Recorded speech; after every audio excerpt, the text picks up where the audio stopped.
On today's Ugly Agent podcast, we're going to talk about trade shows, setting up for them, and how you can be successful with one. So get a pen and paper and get ready. So here we go. Hi, I'm Rich Melton. I'm the host of the Ugly Agent podcast, and today we're going to talk about something near and dear to my heart, something that I love to do, and I've been doing for about 20 years, and that is trade shows. Nothing gets me more excited than going to a trade show because I get to meet people and talk to them, and that is something about being there and talking to people. Now, I will tell you that trade shows are not for everyone, and they can be a lot of work, but they can be a lot of fun too.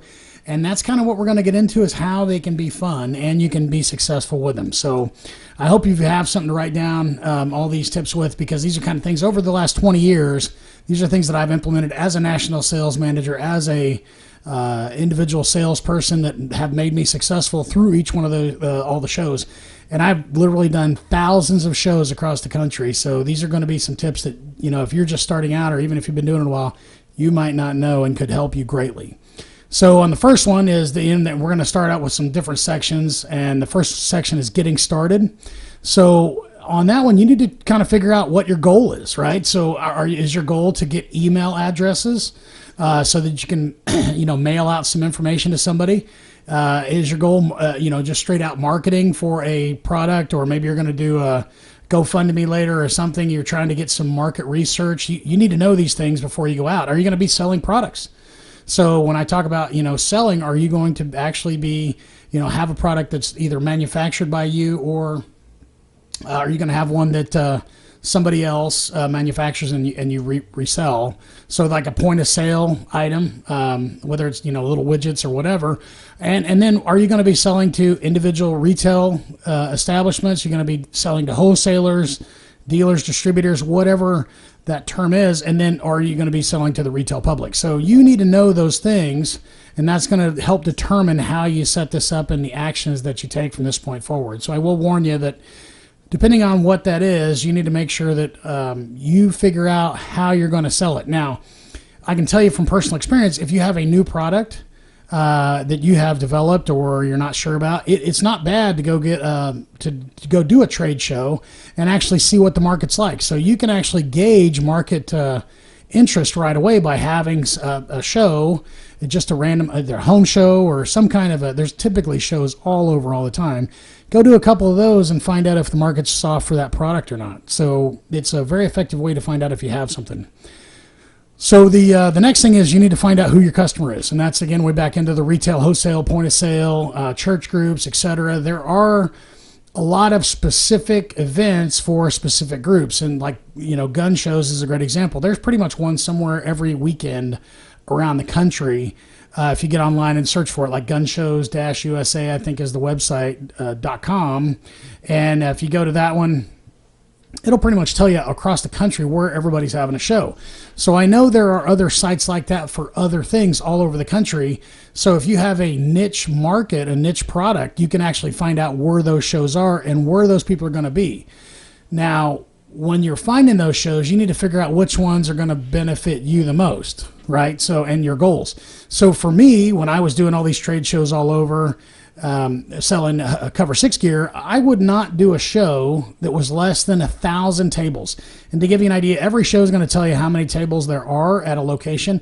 But I knew, based on the other shows that I had done, right, and it takes a while to figure all this out, the amount of traffic that came through a location that had 1,000 tables was going to be, on average, better than one that had 100 tables. And so when I was looking at, hey, look, where do I go and put my marketing resources and the best use of my money? If I'm already going to have hotel rooms and food and everything else that's associated with it, I need to get in front of as many people as possible, because not only just for the initial sale, but the sales later on and the sales to the other vendors that are in that market. So, and we'll get into that a little bit later. So, but you definitely need to find out who your customer is, and you need to find a show that's going to get you in front of those customers. So, and the fourth thing that you need to do is you need to figure out what your display is going to look like, right? Part of that is going to be, obviously, what size is your booth going to be? So if you have typically, a lot of shows will have it, if it's a smaller regional show, it'll have an 8-foot or a 6-foot plastic table, and you have a certain distance around you that you're responsible for. you need to make sure whatever display you're doing, it actually fits in that hole. Now, I'm going to tell you guys real quick, those of you who are listening to the podcast, you might want to watch this on YouTube. On this one, I'm actually going to roll in some footage of different booths I've had over the last 20 years, or I've helped build, so I can show you what the different things you can do and what kind of how you can make it work no matter what you got. So you want to figure out, if you're going to average like an 8-foot table, and you probably got maybe there's 5 feet of depth there, and you can ask the vendors or the whoever's putting the show on, they'll kind of give you an idea of how much area you're going to have. You want to make sure that you don't build a booth that's bigger than that and you have to pay for an extra table even though you're not using that space. So the goal is to get it to where whatever you have sets up in that little area and promotes all your stuff. Now, when you're looking at your products, you need to figure out how you can display those products effectively so that everybody can see your product, and whether that's maybe it's a building product like decking. I sold a lot of decking. We built a lot of decks and had kits where we'd put the whole thing together and then haul it over to a show. In fact, I had one where we actually bent some Trex decking. We put it in a heater I designed, and we bent it. We actually took the deck boards, put them down on a frame, screwed it all down, and then put pieces up to it. So now it had this very ornate design through it, and it was a deck that we actually would take apart, and just a few little pieces would come off of it, and the entire deck itself would actually pick up with a forklift and go in the back of a truck or on a flatbed trailer. And we would haul it all over and take it to shows, and it was a great piece for showing people. At that time, there was a couple of advertisements with Trex where they had put a bent board in a display on their advertising around the country. So it just made people come to that booth, and we were able to talk to them about the product. So, but you'll need to figure out what that display is going to look like and how your product will be oriented, right? So how is it going to be displayed? Is it going to be on vertical racks? Is it going to be, if it's a deck, obviously it's going to be laying flat. Are you going to have little sample pieces? How big is it? How big is the area you need to fill? And is there a way for, if whatever it is, you need to have some samples or some products to put in people's hands, and that way, because I always like to take the widget, and if this is my widget, I'm going to just say, hey, this is the thing, and I want to make sure I put it in those people's hands. So especially if you have a big item, you need small cutoff pieces that you can hand to people to show them the quality of the product. If you have a small product like you're doing Scentsy or whatever, putting it into people's hands is going to be an easy thing to do, and it will make them initially buy it. I mean, they will, if they hold it in their hand and they can smell it and touch it and feel it, they are more likely to buy than if you don't put it in their hand. So that's where you're going to have to put a lot of thought into how you're going to put this up. And then the other thing you're going to have to figure out is, when I'm designing this in my mind or drawing it out on paper, how am I going to get it to where it's got to go? So you really have to look at, when you're designing it, what are the limitations I have on the display that I'm going to ship. Now, some people, like when you get to be a big company, you're just going to, LTL ship it somewhere. It's going to break down into a bunch of boxes and ship it. But as an entrepreneur who's not used to, who doesn't have the kind of funds to LTL it, and you're going to have to drive it there with you, is it on a truck or a trailer? Is it enclosed? What's the height restrictions on the door that you got to get in and out of? Or how wide are the doors you're going to have to push it in? If you get into some markets, they won't even allow you to put your stuff in your booth. If you get into a more unionized area like Chicago or something else, you have to pay somebody to haul it in and put it somewhere, so it's got to be on pallets and different things. These are all things you need to check on before you design your display. So if you're just doing small mom and pop shop shows all over the place, pretty much whatever it is, you need to make sure you know how many people it takes you to set it up, right? So once you get it there, the last thing you want is something like I would always have to, with the deck that I talked about earlier, when we're talking about forklifting this big, 2 big pieces of deck off and putting them down. I think they were 7.5 feet wide, because they could fit in the back of a box truck, and just under 8 feet tall. So they would slide 2 of these things, and they were 10 feet long, in the back of a 24-foot Ryder truck. And we would pull them out if we were doing it where it was inclement weather and we had to get it in. But we had to make sure wherever we were going, either there was a forklift there, or we had we could rent a forklift from somewhere to get that thing in the building. Otherwise, we were going to do a show in the parking lot and nobody was going to show up to that. So just something to think about. So that Trex deck was a great piece. It was awkward, but we knew the limitations of what we had to do to be able to use it in a show.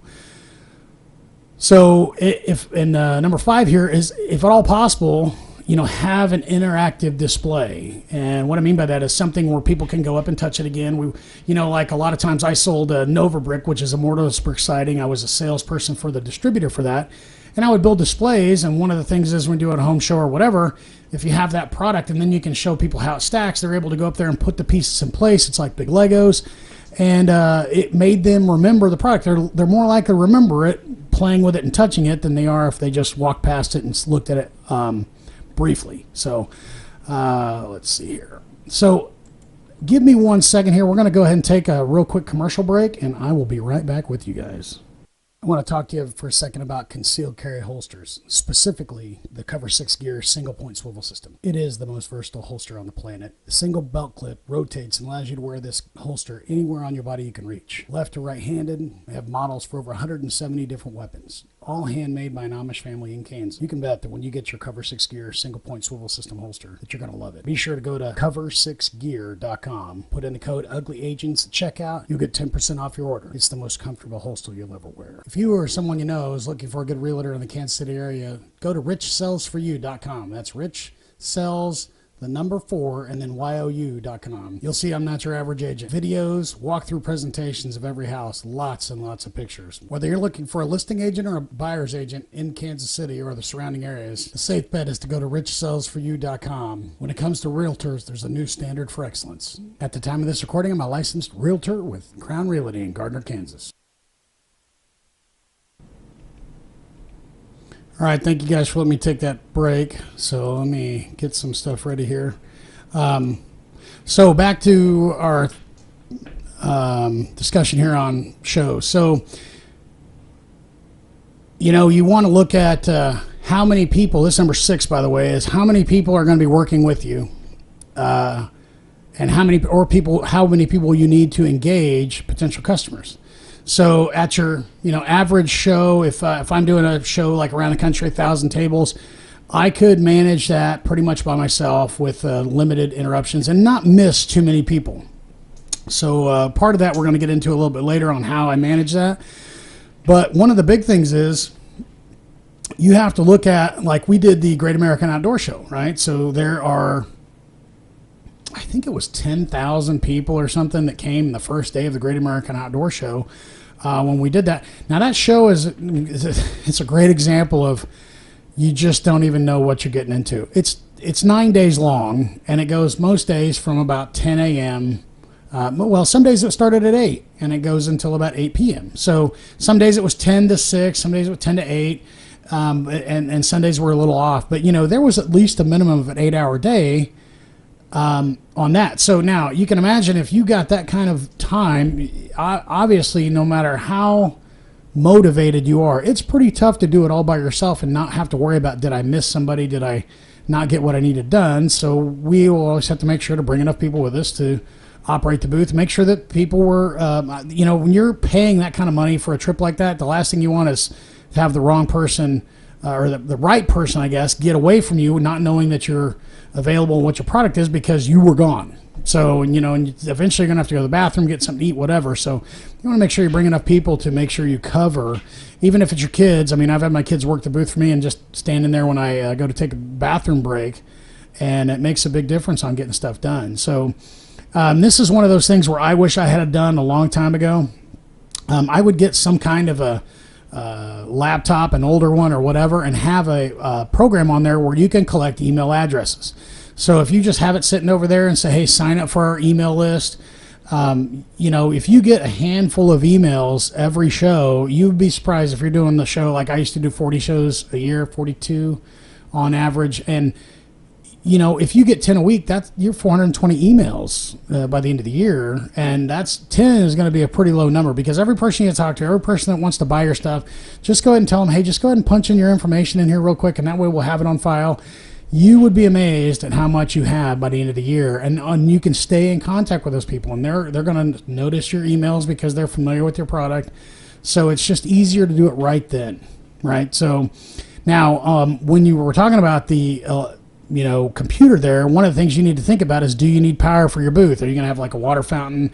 Obviously, the computer, you can, need some kind of power. A lot of them, like I have two different plugs for most of my computers. One's a AC, one's a DC. So you could bring in a big battery and run it off DC without any problems. And a big car battery will run a standard laptop for a long time without recharging. So you could do that. But if you need power, you really need to think about that. You need to call ahead, because a lot of times, here we're getting back into union markets again, and you cannot plug in a plug in a union hall if you're not familiar with this, just so you know. They have to plug it in, and typically there's a charge for that service. So they'll charge you $135, $150 or more to plug that plug in, right? So there are a lot of shows that we don't do anymore, or if we do, we got to make sure there's a huge benefit to it to pay for the power. That's just the reality of it. We kind of have to reevaluate our display and say, what do we really need? If it's a water fountain, we're not paying $150 for a water fountain. Of course, I could probably rig that up too to run on a DC system and bring in a battery. But you really need to think about that ahead of time. Some places it's $5 for power. It's not a big deal. Just know what you're getting into. You want to know if all your stuff can run off batteries, then that's the way to go for sure, especially if you're doing a lot of shows. So now on number 9 here is one of these things. What about your display is going to grab someone's attention? So like I mentioned earlier with the Trex decking, and we have these nice curves in the composite decking, so people when they're walking by, it's something that grabs their eye. It's unique. There's just tons of different things you can do with your display, because really what you want to do is, if you haven't done a show before, let me tell you what happens. When you're there, you're standing there and you're going, hey, how you doing? Can I talk to you for a second? Everyone's defenses are up. They know that everybody's trying to sell me something. I'm going to block all these people out. They will just instantly try to tune you out. They will do everything they can to make that happen. So what you need to do is you need to have something that sparks their interest, whether it's a display of something, a picture, a postcard, your laptop with something going on it. And as an example, if we do that, you can do like games. I've seen a lot of vendors have a game or something that they will use and spin and win something and put your card in for whatever. And one of the most interesting things after all the years of doing shows that I noticed is we used to have, when I was selling NovaBrick, there's this video that they had for years that had where they showed an installation of it, and they had a hammer drill, and they would go and drill in. That hammer drill noise is very unique, and I'd run the video on my laptop. And what I noticed is every time that video would run, and it was amazing how quickly it would happen. As soon as they ran that hammer drill in that part of the video, we would have a flood of people come around to look at the screen on the computer. So that people would be huddled around to see what was happening. And, it was interesting. I used that thing at shows on and off for, I don't know, a year maybe. And NovaBrick updated their video, right? They put a new video out. They didn't have any of that annoying noise. And I ran it for about 3 or 4 shows and said, everybody just kept walking and nobody stopped to watch the video. I mean, it was a night and day difference. And you know what I did? I went ahead and started using the old video again, and people kept coming back and watching the video. So you need to pay attention to your potential clients, and know what's going to trigger them. And what triggered those people to come over and figure out what was going on was that hammer drill noise. So if you can have something that makes an interesting sound or noise and do stuff, then people will key on it. Now, another thing I can tell you is I used very successfully, and I'll try to roll in a picture of it, is an AirZooka. If you've never seen one of these things, it's like a cone with a handle on it, and the end's cut off at the cone, and it's got a tiny little opening in the front and a big opening in the back that's got like a bungee cord on it and a plastic bladder. And so you pull this thing back and let it go, and it shoots a puff of air. It's a completely harmless toy, and it costs about $20. I'll try to put an Amazon link somewhere if I can find it. So what I did with this toy, and this is going to sound crazy, but I'd take it to a show. And I would stand there and I'd have it behind my back like this. And as soon as somebody came out and I'd see them way down the aisle, I'd pull it back and I'd shoot them. And I'd put it behind my back. This bullet of air takes a while to travel to them. And all of a sudden it would hit them and they'd feel it like hit their shoulder or hit their hair. And they'd be just like, oh my God, what is going on? And so I start, just kind of taunting them with this from a ways away. And this thing will shoot indoors with no air to disrupt it. You can go, I've shot over 100 feet. It was just bizarre how far this thing goes. So I'm shooting people as they're way down the aisle. And so here's what happens is it's so funny. People are watching them get freaked out and all the people around them are getting freaked out. They're just like, what is going on? Because you're kind of shooting your neighbors too. And they're having a good time with it, watching people freak out, right? And so what ends up happening is they will look around and they will say something to somebody and they'll be like, hey, it's that guy down there. And isn't it cool? And they go, hey, come here. And they will bring the people down to my booth and say, can you show them how this works? And so you show them and they're like, wow. And they go, what is that thing for? And I go, it does exactly what it did for you. It brought you to my booth. Man, that is a cool deal. And I said, well, now that you're here, can I go ahead and tell you about what we got? Sure. And what's funny is I have, potential clients hand delivered to me by the people who are at the show because they're having a good time. They're watching people. They're having fun. They're just excited to get to talk to somebody about something. So it lowers that defense, right? People are not on guard. And it was the most unbelievable thing. I had one of those and I used it for a year straight, almost every weekend. And, it got to the point where I tried to find the distributor for them because I was going to I would go to buy a pallet and sell them at every show because inevitably somebody would try to buy it from me and I'd say, no, this is my only one. I need it for the show. And I could have sold thousands of those things, but I could never find a distributor for them. But if you get a chance, look up Airzuka. And it is a great kind of bring the defenses down, get people to talk to you and relax a little bit and makes a huge difference. So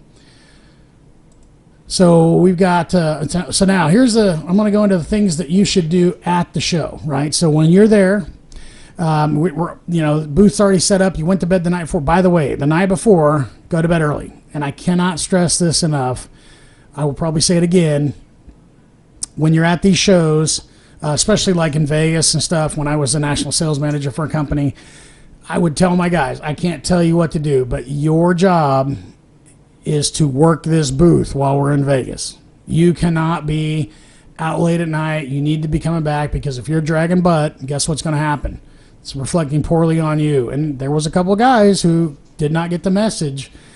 And, everybody else is working their butt off and those guys are dragging. There's a problem. If you want to go take a trip to Vegas, you need to probably do it when you're not at work or stay a couple extra days or whatever. But the thing is you're there to work and you need to realize that. So getting to bed early and getting plenty of rest, get a good night's sleep, arrive early the next morning, right? So you want to get up early and get there. And the reason I get there, I try to get there an hour earlier as soon as they'll open the doors, right? So I want to get in there. I want to check my booth out. I want to make sure nothing's wrong. This, and you'd be surprised how many times you get stuff set up, you don't realize there's something missing, and now you got to go back to your vehicle or your hotel room or whatever it is. I now have an hour to make that happen, right? So things can happen and I'm not like, oh my God, and the show's open and we're missing people. So getting there early is going to be a big key to success. Now, the other thing is when you get there early, make sure everything is set up. I've got my presentation or my papers or whatever. I've started the TV or the projector on what we're showing people or the computer's up and running. Order forms are ready, business cards are there, and I'm ready ahead of time. And I'm making sure that my display is immaculate, whether that's taking a broom and sweeping everything off if they're walking on decking. I'm getting all the trash picked up. I'm throwing away the old trash, bringing in new trash. And I'm just going to make sure that things are looking 100%. So once I get that done, I'm probably going to go ahead. I'm going to check everything good. And I'm going to go network with my neighbors because they're going to start showing up by then. And I want to find out from them what they do. I want to talk to them about what they're doing here and where they're from and everything else. And then tell them, obviously, what I'm there to do. And then we're going to talk about different things like, hey, how we can help each other, right? So, because if I know somebody's looking for that and I'm talking to them, I can just tell them, hey, look, he's got this thing right over here. You should check it out. It's really cool. And so we can feed off each other and help each other build this and make sure that people aren't just walking by and nobody's talking to anybody. So that's a huge key. If you can get somebody else who's not on your team, and you guys are feeding stuff back and forth, and you got to remember to feed them stuff if you can. You got to point to them and say, hey, I tried to send that guy to you, and so they know you're working. It makes a huge difference. It makes the whole event a lot more fun, and you'll gain some friends by it. I mean, long term, because there's a really good chance you're going to see these people at other shows, and it's always better to go, hey, look, I know those people, and you can learn and go talk to them and just enjoy that instead of wondering what all these people are doing around you. So now I'm going to tell you one of my pet peeves. And one of the things I'm going to recommend, I don't care who you are, where how many people are in your business or industry or in your company, you need to get rid of all the chairs in your booth. And I mean like all of them. I will never allow chairs in our booth, not even to sign documents. We can have a table. We'll be standing at it. And I know you're probably thinking, there's no way. Oh, yeah. Yeah, I don't allow chairs because here's what happens. And I saw this so much, and this is when I was national sales manager. It was the first time I started implementing this program where we do not put chairs in the booth. First day, everybody's hungover and tired and dragging ass. And, of course, I had this conversation with them the night before. Don't go do crazy stuff. And so what happens? They get there, man, they're worn out. They're tired. They're sitting down. And if you're engaging your butt, you're not engaging with the customer, right? So you cannot engage your butt and your mouth at the same time effectively. So what happens? I go out and I just said, hey, I told you guys not to do that. And guess what? All the chairs and the tables are out of here. So I moved them over to the food court. And they're here. And I said, hey, anybody wants to go home, you let me know right now. We'll get you a ticket and you'll be out of here, right? So what it did, one, it focused my people on standing up and doing what's right. And then two, guess what they didn't do that night? They didn't go out and have a good time again, at least not too much of one, because they knew they were going to be standing all day. So one of my things is, and I tell everybody when I'm at a show, you need to stand all day. And I'm telling you what, when we did that Great American Outdoor Show, I had my mom, help me at that show. And it's 9 days long. And like I said, most days it was, 8 to 8 or 8 to 6. And then there was a couple nights during the week. It went from 10 to 10 or something for the late night. 9 days in a row, right? And I never sat down in the booth once. In fact, my mom sat down a couple times. And I didn't have any chairs in my booth, right? The people in the booths on either side of us felt so bad for my mom. They're like, you need to be nicer to her. And I was like, she knew what she was signing up for, So they go and say, hey, you know what, Mom? You can come and sit in our booth. Right. So I have these other people. They're so worried about my mom. They're allowing her to sit down in her booth. So what do? I go out and I got this tub of stuff to fix the booth if I need to. And there's some duct tape. And I went and pulled a piece of duct tape off and I covered the logo on her shirt. And I said, I can't have anybody know you're with me. And they just thought that was the most ridiculous thing, that I was making sure that nobody knew my mom was with me. And I was like, look, there's a standard that's been established with our company that nobody sits down at a show. And I mean, nobody. And if you're going to sit down, you got to go over where the food court is. So it was kind of fun, but people thought I was joking until they saw us there for 9 days straight, standing. And you know what? We didn't miss anybody that walked by. Everybody, because here's the thing. When you're standing there, what you want to do is get your mind off of it. So how are you going to do that? By engaging with people. You're going to get out there and you're going to start talking to people. And you're going to do things that you otherwise wouldn't have done, because it would have been really easy for us to just sit back in the booth and wait for somebody to come up for us. You can't do that. If you're out there to sell stuff and you're out there to make money, you need to be engaging with people, because it's really a numbers game. The more you get, the more you talk to, the more chances of sale you got. And that show we did awesome. I think in 9 days I sold like 400 holsters or something. It was crazy.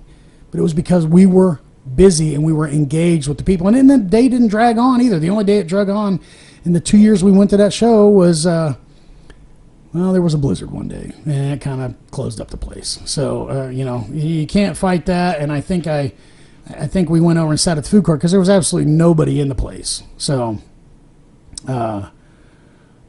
anyway, if you do have chairs in your booth, the only way that I would allow it, me personally, is if those chairs are for when customers are there to write and sign orders. That would be the only way, and then even then we don't sit down. The customer can sit down. We're not going to. So anyway, the other thing is, and this is number 9, do not eat in the booth unless absolutely necessary. Now, I can tell you, I worked a ton of shows by myself over the last 10 years, right, where I was the only person who could make it, and I had to eat in the booth or I wasn't going to eat. So I would just have a sandwich or something, and I would grab little bites, and most people understood if I'm the only person there. But if you have a team there, do not eat in the booth. It does not look good, and it's not really good. You don't want a whole bunch of people around smelling food and everything else. By yourself, it's understandable. You're going to have to do it. But just that's my kind of like thing. If I don't have to, I won't. So another thing that's going to make life a little easier for you, and this sounds so simple, but so many people don't do it, is to have a trash can handy in the booth. And why that is because you won't normally see somebody walking around with an empty cup. They'll be shaking their thing, and you can, or see them holding trash, looking for a trash can, and you can say, hey, look, I can throw that trash away for you. Now, what am I doing when I'm doing that? I'm getting engagement. I'm actually able to talk to them and say, hey, I'll take that for you. And then, see, now the defenses are down. You're helping them, right? You're already helping them. So why not now take that opportunity to go ahead and say, so what are you guys here doing? What are you looking for? And then start asking the questions and figuring out what they can do and what you can do for them.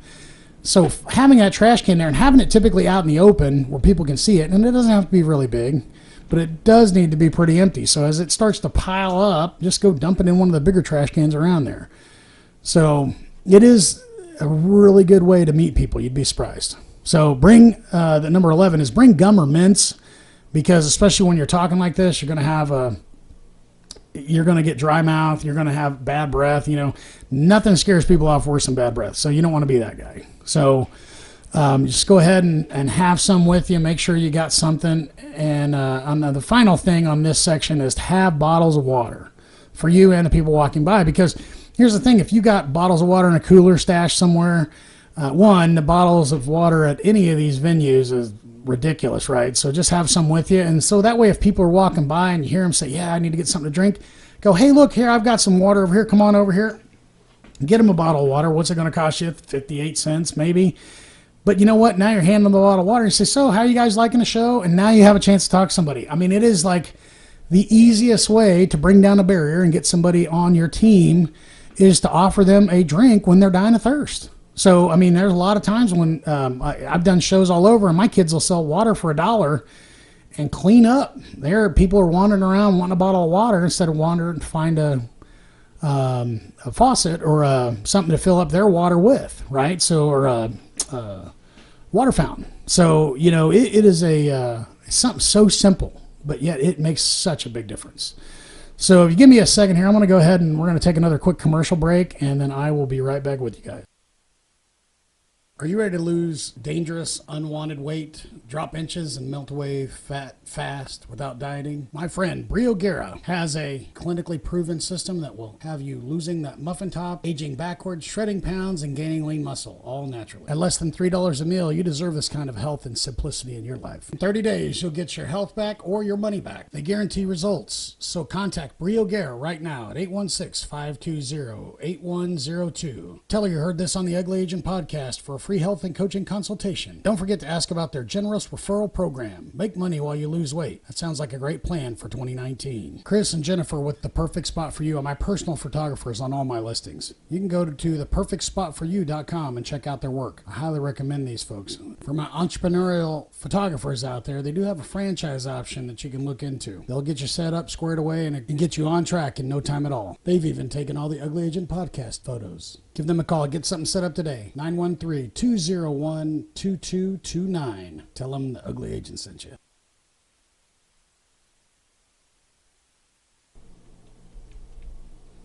All right, thank you for letting me take that break. So now this next section, this last one, we're about done, but it is what to do while you're in the booth.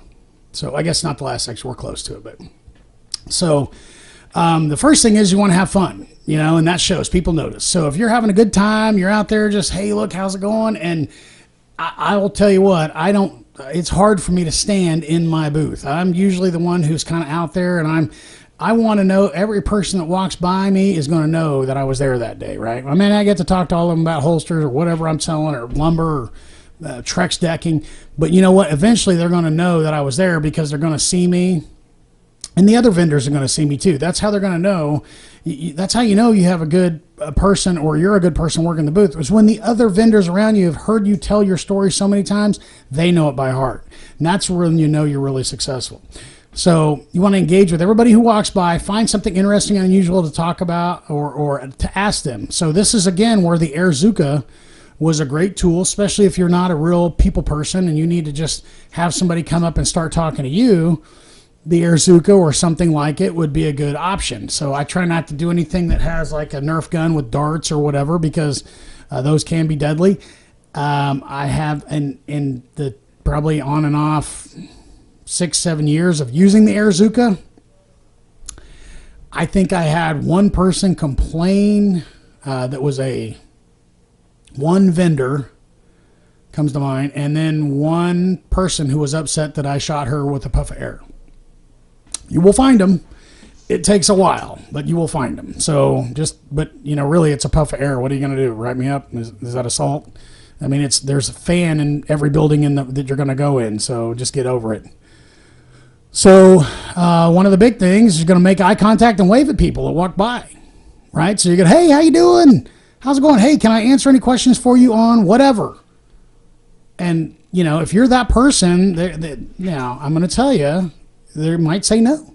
And you're going to have an answer for that, which is kind of my next one, is you need to have your 30-second, I call it a pitch or whatever you want to call it, your demo ready for them, right? So, and don't do one of these, hey, we make the best whatever, right? If I'm standing there going, hey, we make the best widget, they're going to go, okay, right? But so here's what I did. I would be like, hey, can I answer any questions for you on, like concealed carry holsters? And they'd say, no, we're good. I said, well, you know what? Hey, can I tell you some lies about them then? And they're like, what do you mean? And I'm like, well, I mean, if you already know about all my concealed carry holsters, maybe I can just lie to you about them a little bit. Can I do that for you? And they're like, oh, okay. So I tell them, hey, you know what? We've sold thousands of these holsters all over the country, and not one of our clients has ever been hit by a meteorite or a hurricane. You can't go in your life without this kind of safety on you. And it doesn't cost any extra for that. You just get the holster and you're totally covered. Now, it sounds bizarre, right? And by design, I'm trying to make up something that's just so incredible. But what it does, it takes people off their game and they go, okay, what are you really doing here, right? And I'm telling you, 9 times out of 10, I can get somebody who was walking past me and ready to stop. They were ready to just keep on going, and they will stop, and I will engage them, and they will probably buy something. Because here's the thing, they're going to remember you. So say that you finally get to talk to them or whatever, and they go, well, I'll think about it.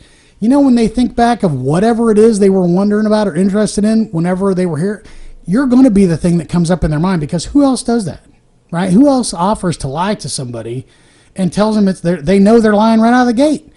So little things like that, if you can come up with some kind of slick deal like that, it makes a world of difference, and it makes you fun, and people remember that. So just start thinking about that. How can you take your little elevator speech, and I mean, it's got to be quick, concise, and to the point. And when you finish, you have to finish with a question, like, so can you see something like that in your life, or, whatever it is, and it's got to relate to your product. Wouldn't it be nice to have something like that every day that you could, take care of your family with, or whatever it is. So, but you want to ask a question that gets you a yes at the end of it. So 30-second elevator speech, pitch, whatever you want to call it, it's got to be powerful. It's got to be on point, and it's got to end with a question of, can you see yourself with something like that? So this is where I use interactive displays, like I talked about earlier, in samples. And so a lot of times when, for like I sold the decking, I would have chopped up pieces of decking in the booth that I would be able to say, see how this has this, and I'm holding it and let them hold it. Here's the wood grain. Here's the thing. Here's the thickness. You can see the quality of it here. Look at how well this is made. And so we can actually put it in their hand and let them experience it. Now, even with composite decking, most people are not going to care. They don't care about the what it's made out of, or sort of, it's recycled, whatever. But what they do want to know is it's a quality product. So putting it in their hand allows them to see that they could walk on it. Of course, they're probably already standing on it at that point, but they can realize that this is a serious product and it's not anything that's, going to fall apart. So same thing with holsters or other building materials, the Nova bricks, whatever it is, put it in their hand, right? Because if they're holding it, then there's a better chance of them buying it. So I love to put stuff in people's hands, and you'll see me take stuff out of the package and put it in their hand, even if I have to put it back in the package.